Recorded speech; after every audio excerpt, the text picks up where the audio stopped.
오늘은 십자가 하나님의 지혜와 능력이라는 이런 주제로 고린도전서 1장 후반부 말씀을 우리 함께 상고해 보기를 원합니다. 얼마 전에 제가 우연히 이렇게 지나가다가 그 아내가 이렇게 TV를 켜놓고 있었는데 청춘들에 대한, 오늘날의 청춘들에 대한 TV 다큐멘터리 프로그램을 잠깐 보았습니다. 아마 후반부였던 것 같아요. 근데 굉장히 신선했어요. 왜냐하면 요즘에 그 MZ 세대라고 하나요? MZ 세대, 굉장히 가장 최근 세대의 청년들이 한 열 몇 명 정도 나와서 이렇게 어떤 질문마다 yes, no 이렇게 막 서로 막 그룹을 갈라서 서는 거예요. 네, 그리고 여러 가지 그들의 의견을 이렇게 수렴하고 하는 이제 이런 프로그램이었는데, 요즘 청년들이 저런 생각을 하는구나, 또 이런 가운데 처해 있구나, 이런 어려움이 있구나, 네, 그런 것들을 많이 느낄 수 있는 그런 프로그램이었습니다. 근데 제가 놀랬던 건 뭐냐면, 요즘 젊은이들이 부모의 돈이 많아야 된다라는 생각, 이게 굉장히 중요하다고 생각하고 있었더라는 거예요. 그러니까 성공의 요인으로 부모의 돈이 많아야 좋은 교육을 받을 수 있고 사교육을 말하는 거겠죠. 그래야 좋은 대학에 갈 수 있고, 혹은 뭐 해외 연수를 갔다 온다든지 뭐 스펙을 쌓는다든지, 그것이 좋은 직장의 취업과 그 다음에 많은 수입을 보장한다고 생각을 하더라고요. 그래서 이제 그런 사람들을 금수저, 부모의 돈이 별로 없는 사람들은 흑수저, 네, 이런 식으로 이렇게 부르고 있습니다. 그리고 그렇게 좋은 직장 취직을 하고 또 많은 월급을 받고 이런 청년들이 언젠가 또 부모가 되잖아요. 그러면 이게 또 순환된다는 거예요. 그 돈 많은 부모가 또 자기 자녀를 또 좋은 사교육을 시켜서 뭐 이렇게 또 부와 학벌에 대물림이 있을 수밖에 없다라고 생각을 하더라고요, 한국의 청년들이. 그런데 다른 나라는 그렇지 않았거든요. 다른 나라 통계랑 비교해 봤을 때 좀 깜짝 놀랐어요. 이게 다른 나라 청년들도 그럴까 했는데 전혀 다르더라고요. 우리나라 청년만 그렇게 생각하더라고요. 한번 통계 자료를 여러분들이 한번 보시기 바랍니다. 이게 좀 화면이 좀 밝은 화면이 있었는데 제가 이게 카메라 조작을 잘못해가지고 이렇게 막 만지는 사이에 약간 이렇게 좀 어둡게 찍혔는데, 그래도 여러분들 보이시나요? 네. 네. 여기 부모의 재력이 빨갛게 표시되어 있잖아요. 부모의 재력이 성공의 가장 중요한 요인. 한국은 50.5%예요. 절반이 넘어요. 근데 여러분들, 중국은 12%, 일본 6%, 미국은 12%밖에 안 돼요. 그러니까 외국의 청년들은 그렇게 생각하지 않는다는 거예요.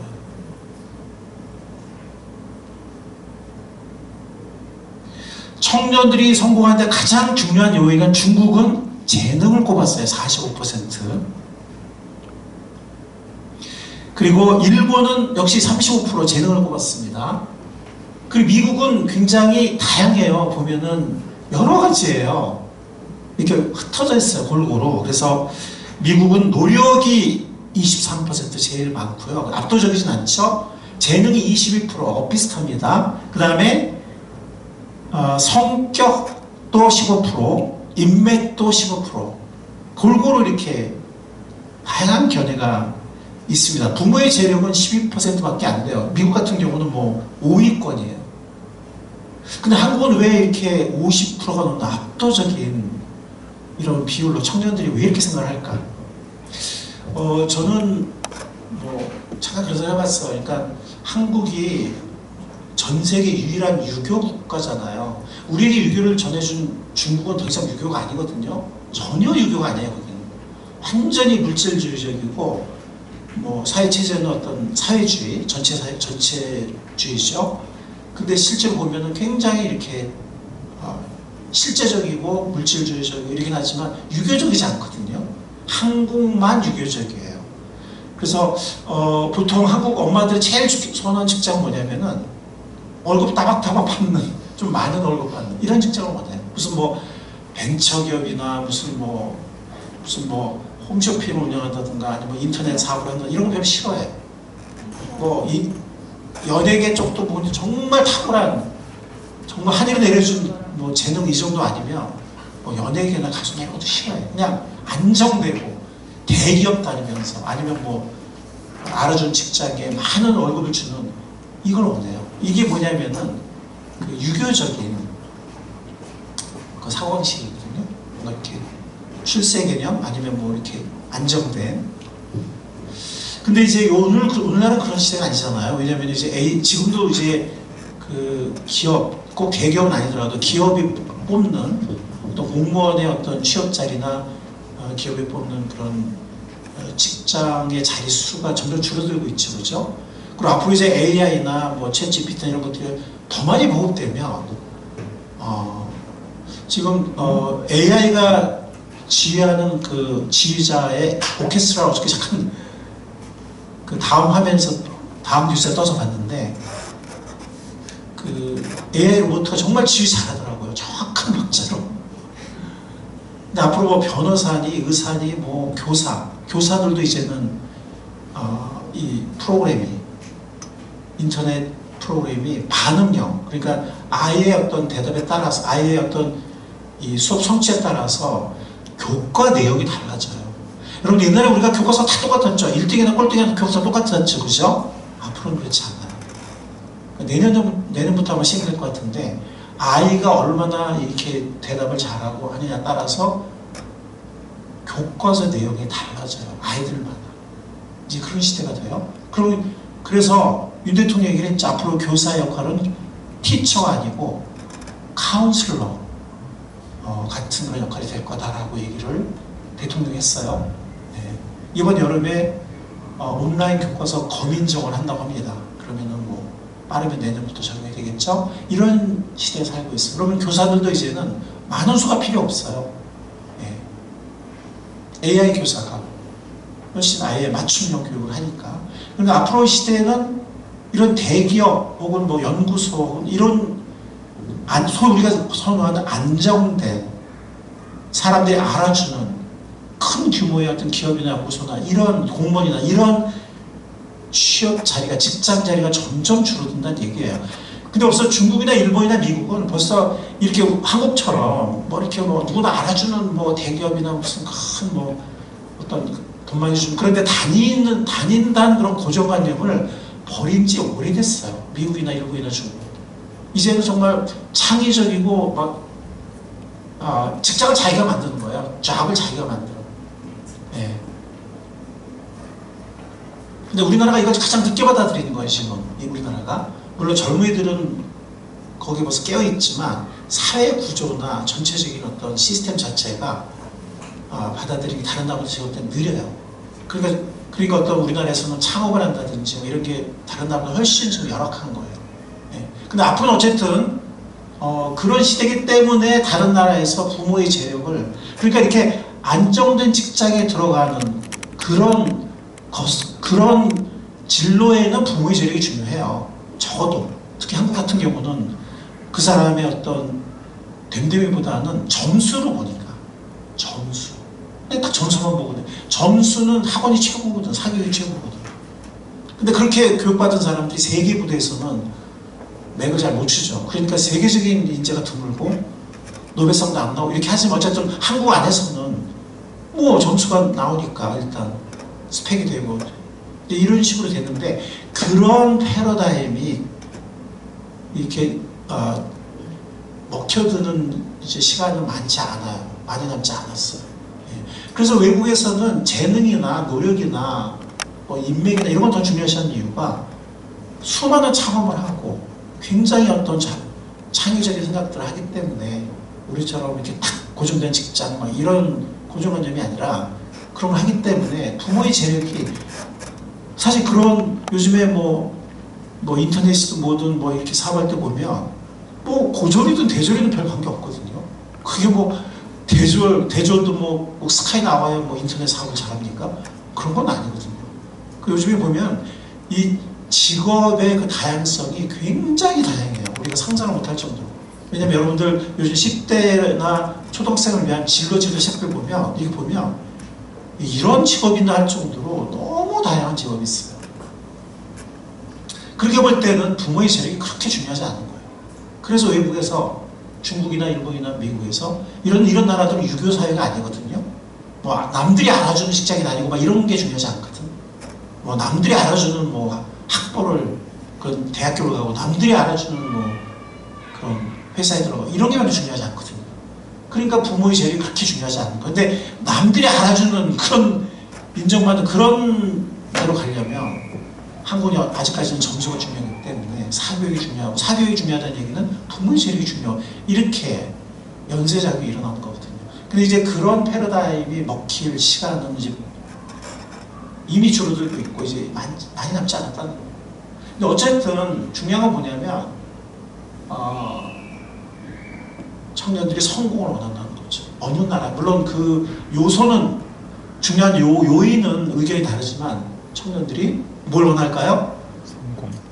뭘 원할까요? 성공을 원해요. 성공을 원하고 어떤 위치에 올라가길 원하고, 그래서 부를 쌓기를 원해요. 부를 쌓기를 원해요. 이것은 청년들만이 아니라 기성세대를 포함한 많은 사람들의 생각입니다. 그리고 건강이 뒷받침해준다는 전제하에서 많은 사람들은 또한 부가 가져다주는 물질적 풍요와 쾌락을 행복의 필수 요소라고 생각합니다. 이 부, 물질이 풍요와 쾌락을 가져다준다고 믿는 거예요. 그리고 그 부를 가져주기 위해서는 어떤 지식인이 되어야 되는, 어떤 학력을 갖춰야 되는, 이렇게 또 생각을 하는 거죠. 그래서 어떤 요인은 다르다 할지라도 청년만이 아니라 모든 사람들이 성공과 위치와 부를 원합니다. 근데 이거는 2000년 전 로마의 도시였던 고린도에서도 거의 비슷했어요. 인간이 비슷한가 봐요. 그래서 2000년 전이나 지금이나 사람들은 지식, 뭐 학력으로 말할 수도 있겠죠. 부, 그리고 인기, 인정을 추구합니다. 그런데 우리가 이제 성경을 살펴보겠지만 그런 것들은 결국 헛됨과 멸망으로 이끌 뿐이라는 것을 우리가 알게 됩니다. 자, 고린도라는 이 도시를 한번 다시 생각해 보도록 하겠습니다. 2000년 전으로 한번 돌아가 보도록 하겠습니다. 그리고 고린도에 있었던 교회는 어떤 교회였을까 한번 생각해 보도록 하겠는데요. 여러분들이 화면이 좀 선명하지 않아가지고, 근데 저기 제가 빨간 걸로 표시한 고린도라는 도시 보이시나요? 네. 보이시죠? 자, 왼쪽이 뭐예요? 로마야, 이탈리아. 로마 보이세요? 맨 끝에. 글씨가 좀 작긴 한데 이탈리아 로마거든요. 그 로마 바로 옆에 지금은 이제 그리스 지역이죠. 네. 그리고 오른쪽에 소아시아에 있어요. 많은 도시가 있었어요. 지금 터키지만 옛날에는 이 소아시아 지금 활발했거든요. 많은 도시가 있었어요. 이쪽에 오른쪽 아래는 유대, 여기 수리아와 유대가 있습니다. 이게 AD1세기 로마 제국인데, 고린도라는 곳은 이렇게 해협이라고 그러나, 해협이 통과하는 운하, 요즘에 운하를 건설할 수도 있는데 뭐 운하까지는 아니고 아주 좁은 바다, 그리고 거기 큰 다리가 있었는데 이 북쪽과 남쪽을 왕래할 수 있었어요. 그러니까 고린도는 위아래를 연결할 뿐만이 아니고 동서로 연결하는, 그러니까 이쪽에 소아시아와 또 저쪽에 그 그리스 이 동북쪽 올라가면 또 많은 도시가 있잖아요. 저기 보면 뭐 빌립보도 있고 뭐 네아폴리도 있고 뭐 많이 있죠, 그죠? 그쪽에서 내려오는 무역선들, 또 이 소아시아에서 가는 무역선들이 다 고린도를 통과했어요. 안 그러면 이 밑으로 돌아가야 되니까. 예, 고린도를 통과했거든요. 그러니까 정말 그 교통의 요지였고 무역로의 중심 항구였어요.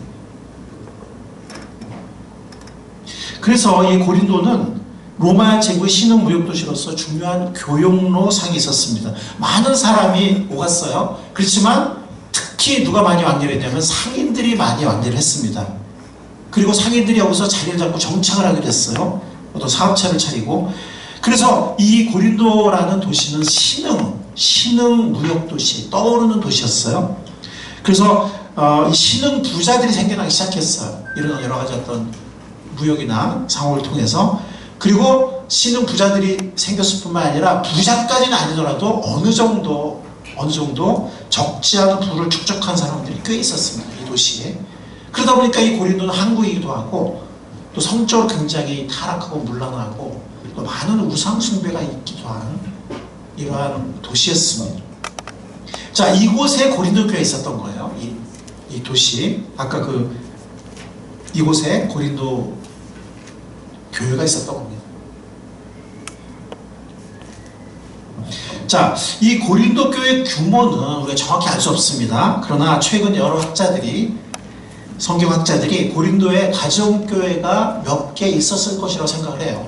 한 가정교회가 아니고, 옛날에는 뭐 교회가 빌딩이 없었잖아요. 그러니까 가정에서 모였는데, 가정에서 많이 모여도 30명, 뭐 20명, 30명 이렇게 모였던 걸로 생각이 돼요. 뭐 15명, 10명 이런 가정교회도 있고, 많으면 20, 30명. 그래서 만약에 3개의 가정교회가 있었다고 생각해보면 그 3교회의 성도들 숫자를 합하면 고린도에 뭐 50명에서 한 90명? 최대 90명 정도의 그리스도인들이 있었던 것 같습니다. 우리가 이제 나중에 보면 알겠지만 그 파가 3파가 있잖아요. 4파가 있잖아요. 나는 뭐라 했죠? 게바파, 나는 아볼로파, 나는 바울파, 나는 그냥 그리스도파. 그러니까 3개에서 4개 가정교회를 따라 구성되었을 가능성도 있어요. 확실하진 않지만. 그래서 3개, 4개 있다고 하면 50에서 90명 정도의 그리스도인에서 볼 수가 있는데, 교회 구성원들은 아까 제가 말씀드린 것처럼 원래는 좀 이렇게 많이 배우거나 뭐 원래부터 뭐 권세가 집안이거나 그런 사람들은 아니에요. 그리고 원래부터 돈이 많았던 사람이 일부 있었겠지만 뭐 돈을 이렇게 막 버는 사람들, 그래서 신흥 상위 계층에 속한 사람들이 고린도 교회 구성원 중에 적지 않았던 것 같아요. 그리고 그들은 이제 어느 정도의 부를 모았어요. 부자도 생겼고, 뭐 부자까지는 아니더라도 먹고 사는 데는 크게 염려 없는 정도의 부를 축적하는 사람들도 성도들 가운데 적지 않게 있었습니다. 꽤 있었어요. 자, 이제 그런 사람들을 생각해 보겠습니다. 아직도 뭐 정말 먹고 사느라 빠듯한 사람도 있었겠지만, 또 어떤 먹고 사는 데는 크게 걱정하지 않는 이런 사람들이 꽤 생겨났는데, 그리고 그들 중에 성도들도 꽤 있었는데, 이제 그들의 다음 목표가 뭐였을까요? 이 신흥 상인 그리스도인들, 아니면 어느 정도의 그냥 이제 안정된 부를 축적한 이 고린도 교회 성도들, 뭐 모든 성도들이 다 그랬던 건 아니지만 고린도 교회 성도들 가운데 상당수가 이렇게 그랬었는데, 다음 목표는, 인생의 다음 목표는 무엇이었을까요? 고린도라는 도시와 고린도 교회, 어느 정도 부를 모은 사람들이 꽤 있었어요. 다는 아니지만. 이제 그들의 다음 목표는 바로 지식과 명예였어요. 이거는 인간의 자연스러운 욕구죠, 그죠? 예, 어느 정도 먹고 살만하면 이제 어떤 교양이 되게 원하고, 또 어떤 명예를 추구하는, 그들도, 고린도 교회 성도들도 그들의 인생의 다음 목표가 바로 지식과 명예였습니다. 고린도 교회 아볼로파가 있잖아요. 저는 요거 좀 생각을 해봤는데, 여러분들 바울파와 베드로파는 이해가 되잖아요, 그렇죠? 베드로는 뭐 예수님의 수제자예요. 사도 중에도 으뜸가는 사도입니다. 뭐 누구도 도전할 수 없는 명실상부한 사도 중에 사도죠. 그러니까 뭐 베드로파, 그거는 뭐 우리가 자세히 받아들일 수 있어요. 바울은 이방인의 사도예요. 물론 예수 12제자가 아니었기 때문에 사도권을, 회의를 가진 사람이 일부 있었지만 수많은 교회를 세웠던, 그리고 고린도 교회를 세운 사람이에요. 고린도 교회를 개척한 선교사예요. 그리고 1년 반 많은 교회들은 뭐 몇 주 몇 달 만에 이렇게 다른 교시로 교회를 세운 다음에 떠났지만, 고린도에는 1년 반이나 머물렀어요. 1년 만이나 머물러요. 에베소 교회 다음으로 오래 머물렀거든요. 그러니까 교회를 세웠고 1년 반이라는 선교사로서 꽤 긴 기간을 머물면서 목회를 했고, 그러니까 바울파가 생기는 건 너무 당연한 거죠. 그런데 아볼로파는 어떻게 생긴 걸까요? 시간 관계상 찾아보지 않겠지만 사도행전에 보면 아볼로라는 유대인이 고린도에 잠깐 와요. 근데 이제 거기서 잠깐 사역을 합니다. 그런데 이제 브리스길라 아굴라를 통해서 십자가의 더 깊은 복음의 진리를 깨닫게 돼요. 어쨌든 굉장히 이렇게 말을 잘했던 사람인 것 같아요. 지식도 많고. 근데 지적으로 똑똑한 사람이고 굉장히 유창하게 이렇게 연설을 잘하는 그런 사람이었던 것 같아요. 근데 고린도 성도들이 아까 뭘 추구한다 그랬죠? 지식을 추구해요. 이 아볼로는 아마 헬라 철학, 그리스 철학에도 어느 정도 조예가 있는 사람이었던 것 같아요. 그러니까 믿음을 또 철학적인 그런 개념이나 용어로 이렇게 또 변호하기도 하고 설명하기도 하고 그랬던 것 같습니다. 사도 바울도 그거 못지않은 학식이 있는 사람이지만 우리가 뒤에 보면 알겠지만 사도 바울은 자기는 사람의 지혜와 철학으로 하지 않고 오직 그리스도만 전하겠다, 이렇게 결심하는 모습, 또 그렇게 실제로 했던 모습을 고린도서 1장과 2장에서 우리가 확인하게 됩니다. 어쨌든 아볼로는 고린도에 오래 있지도 않았고 연두사도도 아니고 바울처럼 교회를 세운 사람도 아닌데 어떻게 아볼로파가 생겼을까? 아마 그것은 고린도의 많은 성도들이 어떤 지식과 명예를 추구하는 그런 경향이 강했기 때문에 아볼로를 굉장히 좋게 받아들였고, 아볼로, 바울, 베드로랑 경쟁하면서까지 아볼로파가 생겼던 이유인 것 같습니다. 자, 그리고 뿐만이 아니라 고린도전서 1장 19절에서 25절을 보면 우리 본문을 보도록 하겠습니다.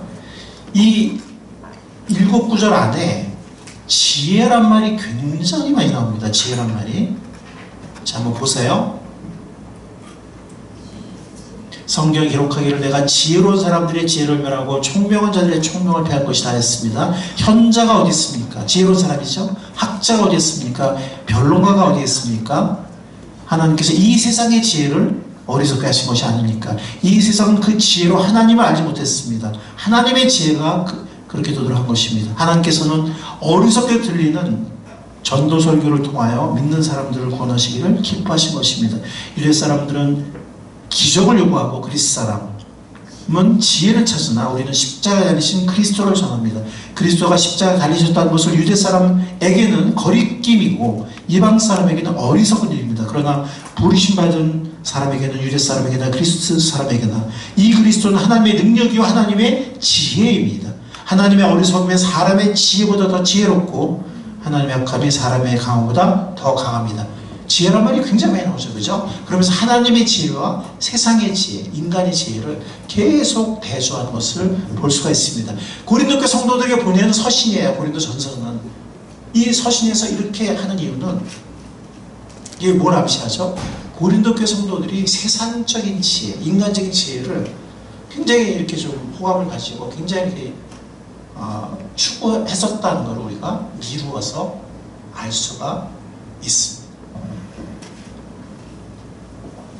뿐만 아니라 또한 고린도교 성도들은 명예, 즉 인기와 인정받는 것을 추구한 것 같습니다. 그래서 나는 누구와 친밀한 관계이고 누구한테 배웠다. 이거는 사실은 이때 그리스 사회, 이 헬라 사회에서는 굉장히 많이 이렇게 그런 사회적인 어떤 습관, 관습이었어요. 왜냐하면 그리스 철학은 뭐 누구의 제자다, 누구한테 배웠다, 이게 굉장히 중요하거든요. 그래서 나는 누구한테 배웠어? 나는 뭐 에피크루스 학파야, 또 나는 스토아 학파야, 뭐 아니면 나는 누구의 제자야. 이런 게 그 당시에 그리스 사회, 이렇게 뭐 로마 제국 안에 있지만 어떤 그리스 철학 혹은 그리스 문화 가운데 있는 그런 도시들에 굉장히 이렇게 흔히 볼 수 있는 그런 관습이었거든요.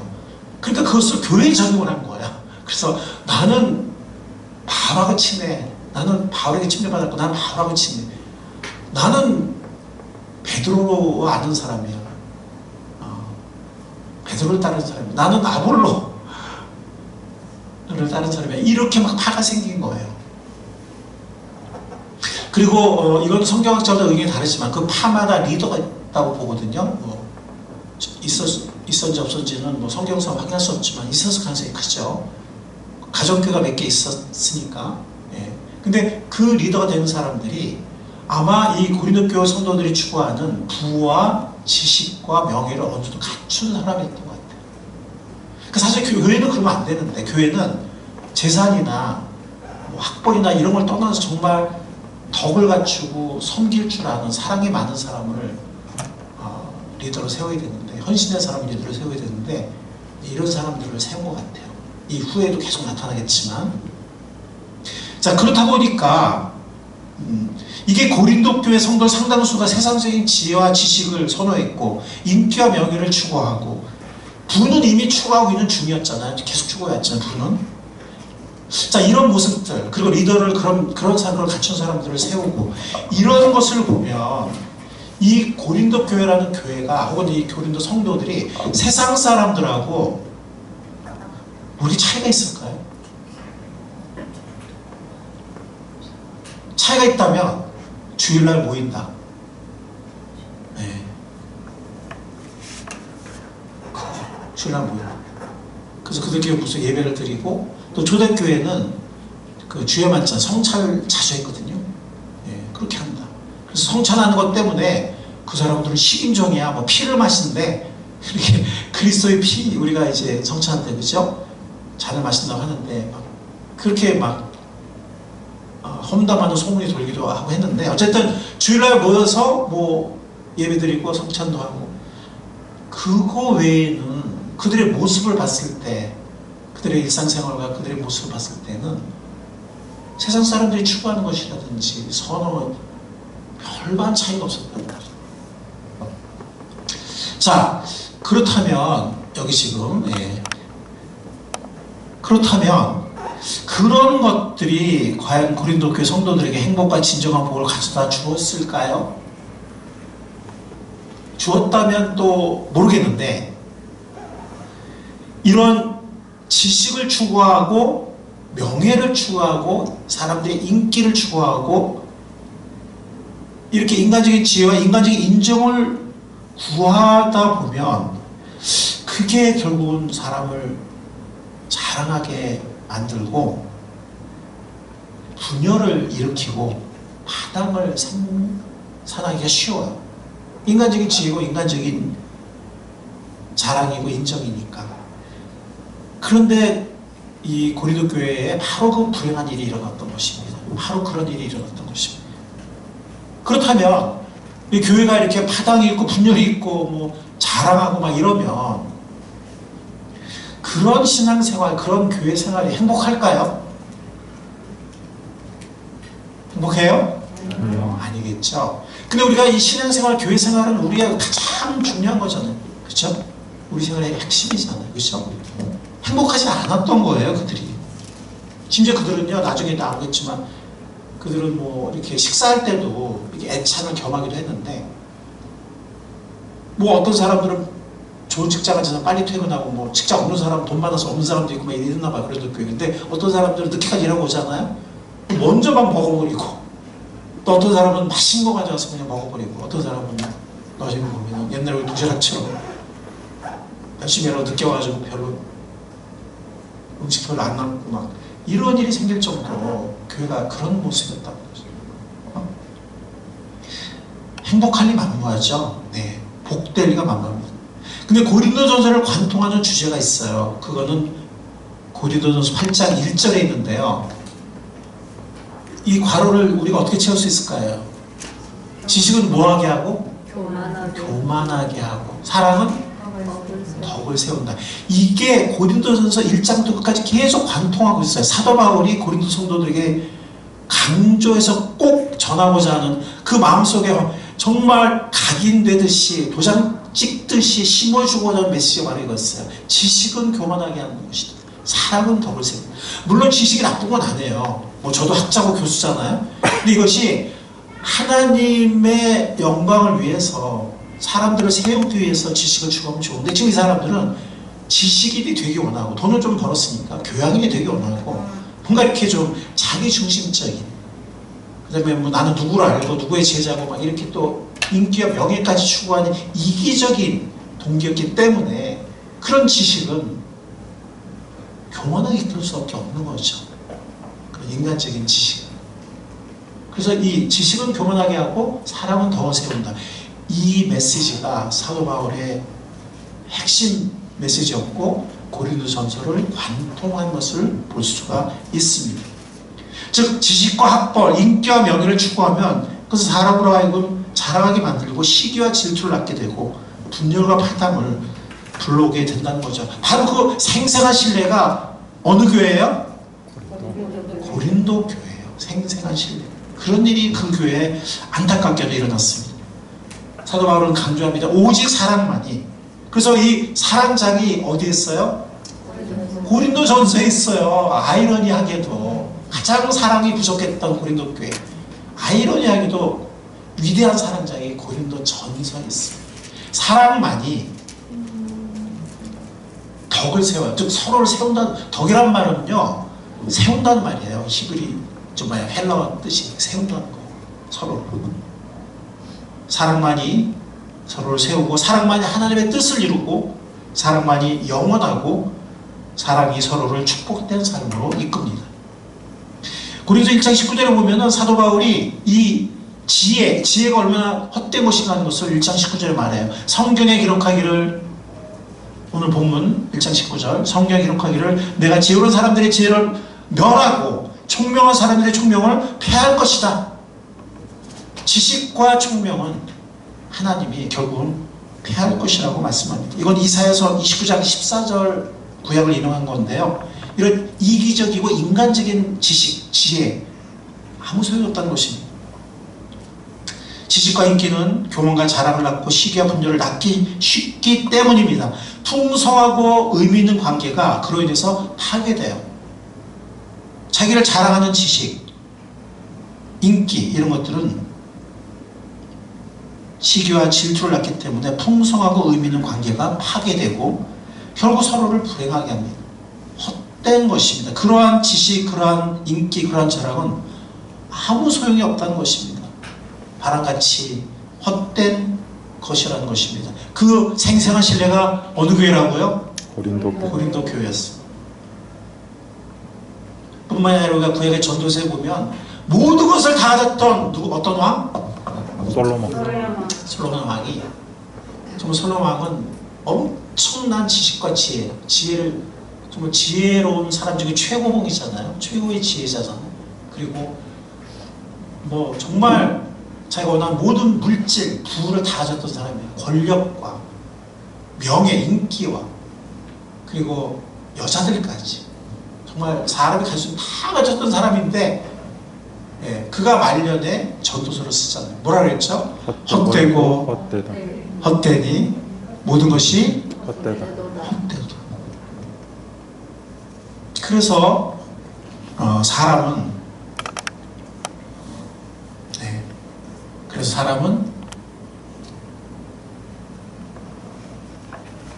지식과 부와 인기를 추구하지만 결국은 그런 것들이 헛될 뿐이고, 그리고 사람을 멸망으로 이끌 뿐이란 것입니다. 자, 그렇다면 고린도전서 1장에서 사도 바울이 하나님의 어떤 메시지를 전하기 원해요? 그러면 어떤 지혜가 참된 지혜냐? 어떤 것이 우리를 정말 그러면은 참으로 행복하게 하는, 복되게 하는 능력이냐?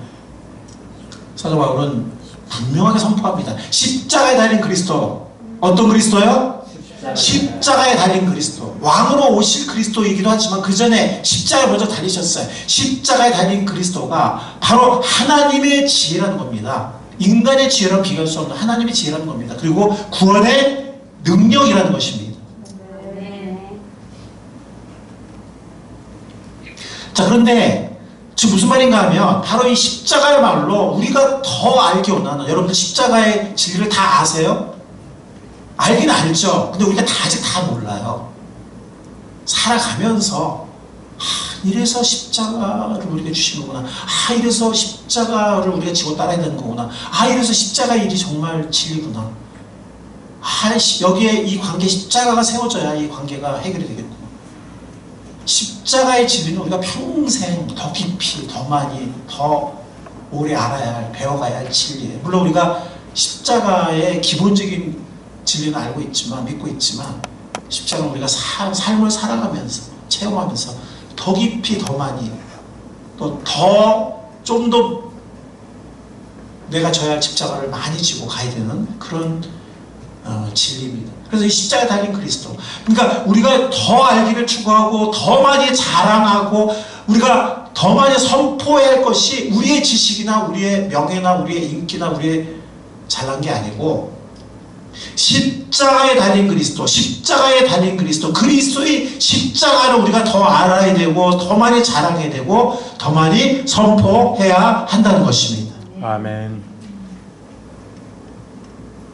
다른 아무것도 우리가 자랑하거나 선포할 것은 없습니다. 그런데 유대인들과 이방인들은 십자가를 이렇게 잘 받아들이지 않았어요. 그리스도가 달린 십자가를. 유대인들은요, 이거를 굉장히 거리꼈어요. 십자가에 달린 메시아? 메시아가 왜 십자가에 달리지? 굉장히 거리껴했어요. 이게 헬라 원어로 스칸달론이에요. 스칸달론. 자, 생각나는 거 있어요? 스캔들이 여기서 나왔어요. 스캔들. 무슨 재정 스캔들, 섹스 스캔들, 이럴 때 스캔들이 여기서 나왔어요. 근데 이거 거리낌이라고 번역을 했잖아. 대한민국 한국 성경, 한글 성경이. 근데 이게 원래 사전 찾아보면 수치, 부끄러움, 문제 이런 뜻이 있어요. 그러니까 왜 그러면 유대인들이 십자가를 수치스럽게 생각을 했고 문제로 받아들였냐 하면 신명기 때문에 그래요. 신명기 말씀에 보면 죽을 죄를 지어서 처형된 사람의 죽음은 나무에 매달아 둬야 합니다. 그러나 당신들은 그 죽음을 나무에 매달아 둔 채로 밤을 지르지 말고 그날로 묻으십시오. 자, 읽어보겠습니다. 시작. 나무에 달린 사람은 하나님께 저주를 받은 사람이기 때문입니다. 당신들은 당신들의 하나님이 당신들에게 유산으로 준 땅을 더럽혀서는 안 됩니다. 나무에 달린 사람은 하나님께 저주를 받은 사람이라는 거예요. 그래서 메시아가 나무에 달린다는 것을 유대인들은 받아들이기 어려웠어요. 아니, 나무에 달린 거 하나님 저주를 받은 건데 왜 메시아가 십자가가 나무잖아요? 왜 나무에 달려? 우리가 기다리는 메시아는 막 구름 타고 오고 막 영광 중에 와서 막 심판하고 왕이 되고 막 우리를 막 해방시키고 왜 이런 메시아를 기다렸는데 나무에 달려 죽는다고 메시아가? 그건 저주받은 건데 이거는 유대인들에게는 명예와 관련된 문제였어요. 명예. 아까 고린도교회 성도들이 명예를 구한다 그랬죠? 지식과 명예를. 명예에 관련된 부분이 있어요. 근데 이방인들은 또 왜 이 십자가를 거리게 했을까요? 그러니까 이방인들이 볼 때 이게 너무 어리석은 거예요. 그 사람들의 헬라 철학 볼 때는 아니 살아가지고 지식과 지혜로 우매한 백성을 가르쳐야지 왜 스스로 자발적으로 죽어? 이해가 안 가는 거예요. 그리고 세상의 메시아라면 의의 교사이기도 하고 왕으로 와야지 왜 남의 허물과 죄를 대신해서 죽는다고? 이 대신해 죽는 이건 그들은 이해할 수가 없는 거예요. 그리고 왕이 되고 자기도 좀 물질적으로 여유가 있고 좀 남도 돕고 해야지 왜 자기의 영광과 부유함을 다 버리고 십자가에 죽으면 정말 수치스러운 죽음이거든요. 초라하고 그리고 정말 고통스러운 비참한 죽음이거든요.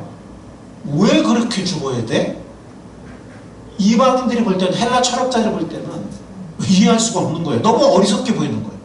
바보같이 보이는 거예요. 쉽게 말하면 바보같이 보이는 거예요. 어리석단 말은 바보같이 보인다는 얘기예요. 도대체가 말이 안 되고 바보같이 보이는 겁니다. 그러나 십자가의 메시지가 멸망할 자들에게는 어리석은 것이지만 구원을 받은 사람이 우리에게는 하나님의 능력이요 하나님의 지혜입니다. 아멘. 십자가에 달리신 그리스도 바로 우리를 구원받게 할 뿐만이 아니라 진정한 사랑과 승리를 알게 하기 때문입니다.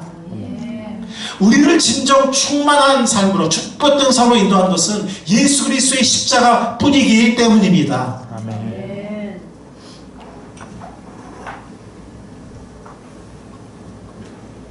예수 그리스도는 우리에게 하나님으로부터 오는 지혜가 되시며 의와 거룩함과 구원이 되셨습니다. 30절이에요. 예수 그리스도는 우리에게 하나님으로부터 지혜가 되신다 그랬고 의와 거룩함과 구원이 되셨다라고 오늘 본문 1장 30절에 선포합니다. 그래서 그리스도 예수 안에는 하나님의 자녀인 우리는 그리스도를 통해서 오는 이 구원과 의와 거룩함과 지혜를 얻는 것입니다. 28절에 보면은요 굉장히 흥미로운 구절이 있어요. 28절 뭐라 그랬죠? 하나님이 잘났다고 하는 것들, 아우 가슴이 통쾌하네, 시원하네. 잘났다고, 이 세상에 잘났다고 하는 것들, 잘났다고 하는 것들을 없애버리시고 아무것도 아닌 것들을 택하셨다는 거예요. 우리 같은 사람들, 고린도 교회 성도들도 돈을 좀 벌긴 했지 원래는 그런 사람들이거든요. 이렇게 많이 배우거나 뭐 권력가의 집안이거나 뭐 로마 귀족이나 그런 게 아니거든요. 이제 막 상인으로 돈을 조금 벌은 이런 사람들인데 방향을 잘못 잡은 거지 그 사람들이 지금. 예. 근데 어쨌든 그 사람들도 원래는 그게 나오잖아. 26절부터 보면은, 그죠? 여러분 부리심을 받을 때 처지가 어때 생각해보라. 여러분 가운데 지혜 있는 사람이 많지 않았고 권력 있는 사람이 많지 않았고 가문 있는 사람이 많지 않았다고 그러잖아요. 그죠? 원래는. 그래서 성도들이 잘났다고 하는 것들을 택하지 않고 아무것도 아닌 것들을 택하시는 하나님의 은혜를 감사합니다. 아멘. 그리고 하나님의 참 지혜가 되시고 하나님의 구원의 능력이 되시는 십자가에 달리신 그리스도를 우리들에게 주셔서 감사합니다. 아멘. 찬양합니다. 아멘. 그리스도의 십자가를 감사하고 찬양하고 자랑할 때는요, 우리가 하나 될 수 있어요. 아멘. 아멘. 우리 대수할 게 뭐 있어요? 다 은혜로 구원받고 다 자비로 구원받고 그리스도의 십자가 능력으로 구원받은 사람들인데 우리가 잘할 게 뭐가 있어요? 그때 우리는 그리스도의 십자가 안에서 하나 될 수 있습니다. 아멘. 이 십자가 달리신 그리스도를 자랑하고 이 십자가의 그리스도의 십자가를 전하고 담대하게 선포할 수 있기를 바랍니다. 아멘.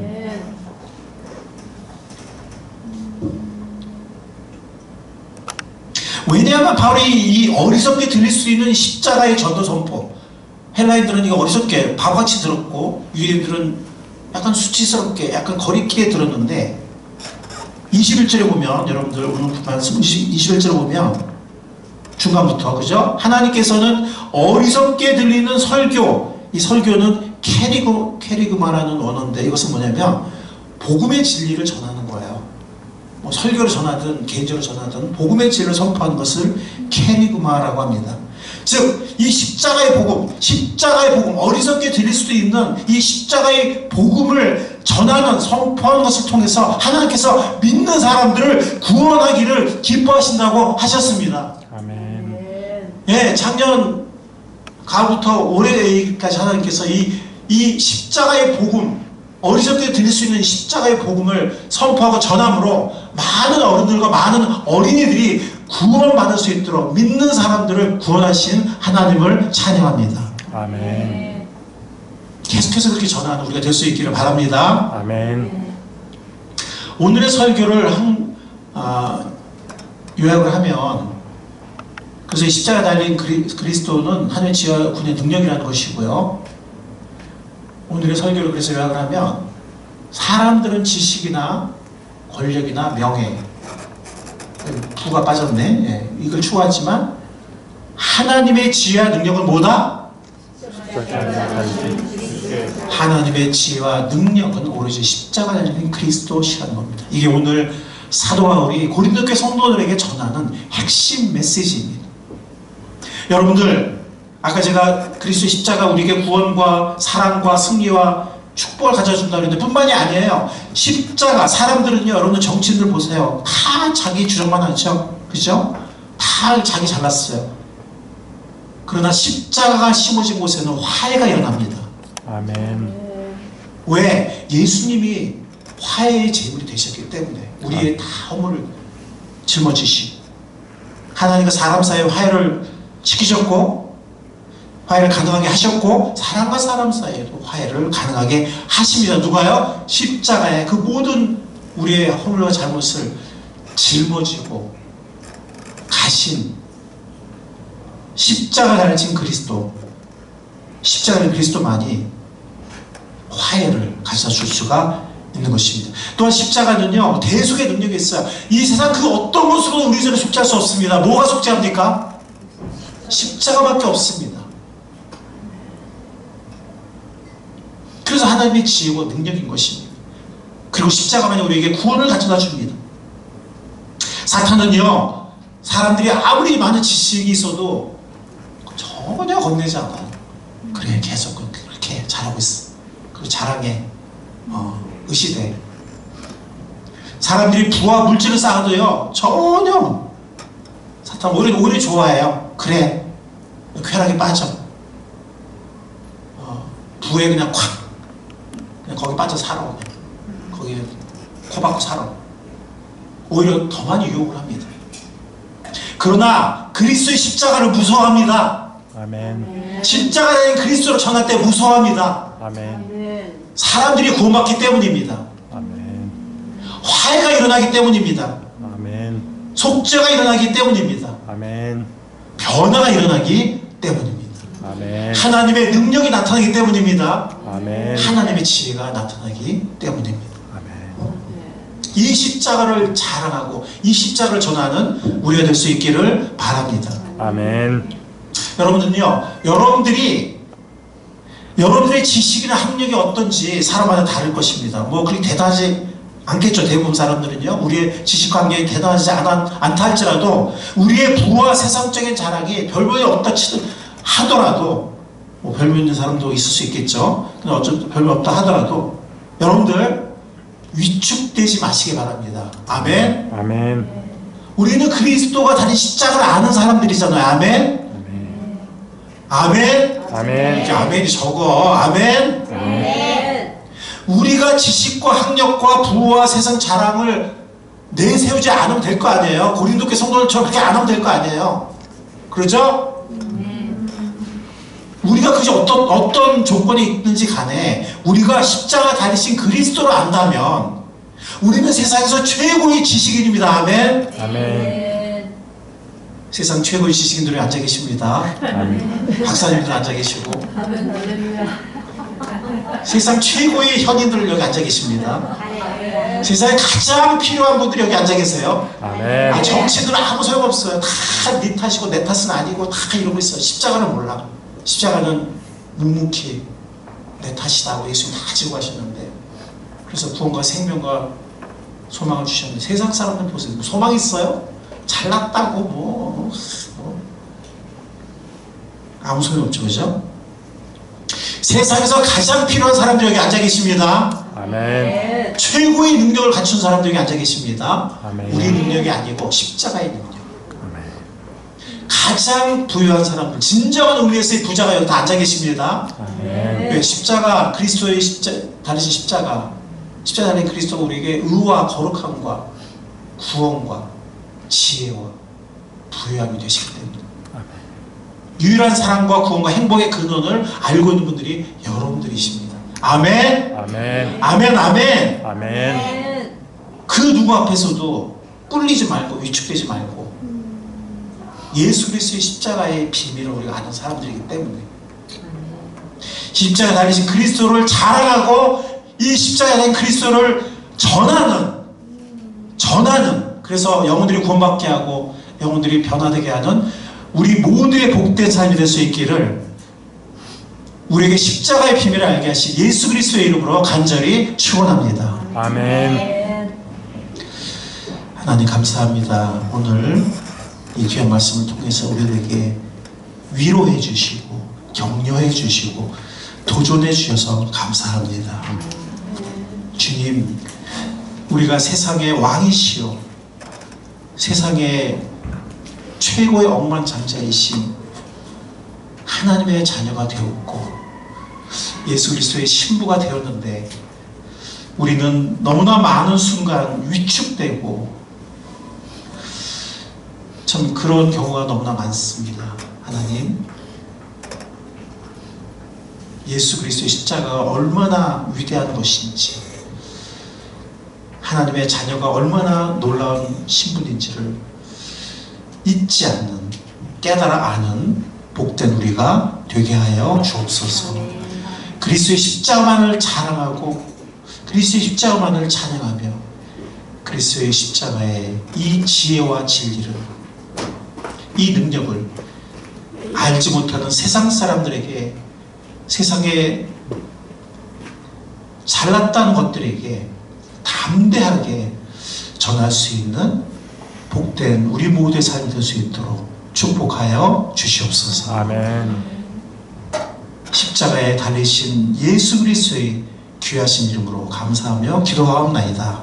아멘.